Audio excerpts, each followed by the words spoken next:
निबा तू मिसरियूं नाए सू बनाना हु रुपयो यानिक 4 आना 8 आना पुछी यार केड़ा 12 आना फसाना।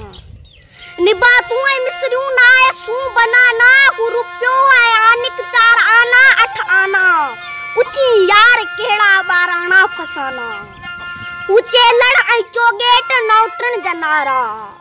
हु खुद का हु बुचू इंदा से उधारा 21 ऐं बदीजा के दावा नियारा वञन जे हथन मा चदा पूरा सारा ही हार जण ऐं दाए आखरी जा बहाना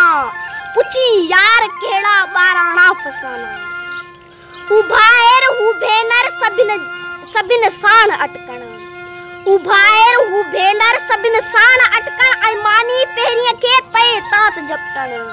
हथन में न वेड़ी रुखी साथ खाइण ऐं नलके के गेड़े जो झूठे थी त पीअण ऐं गाइण खुशीअ में फतह जात गाना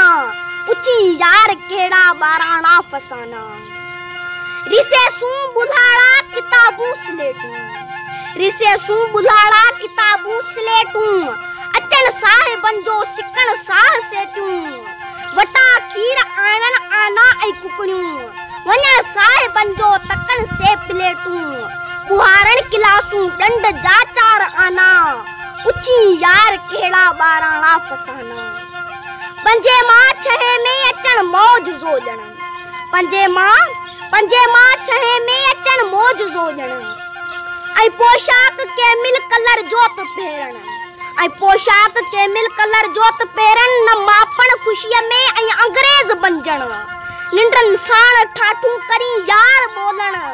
वडी ऐं नडी ABC जा तराना पुछी यार केड़ा 12 आना फसाना। ऐं क्रिकेट खेडण खिलाड़ी बलोचण ऐं क्रिकेट खेडण खिलाड़ी बलोचण ऐं क्रिकेट खेडण खिलाड़ी बलोचण ऐं इमरान बंजण ऐं जावेद बंजण ऐं इमरान बंजण ऐं जावेद बंजण लिली वारी बॉलिंग कपिल वार एक्शन ऐं सपनन में छक्का विकेटूं उडारण रांदीगर तस्वर में थियण को शहाना पुछी यार केड़ा 12 आना फसाना। उनानी जे गोदे में गुड़जी धिमी का उनानी जे गोदे में गुड़जी धिमी का चकन साण भोरे विराए दिनी सा अन्या दे उनानी जरी का उमर के उडारे वयो वक्त बाबा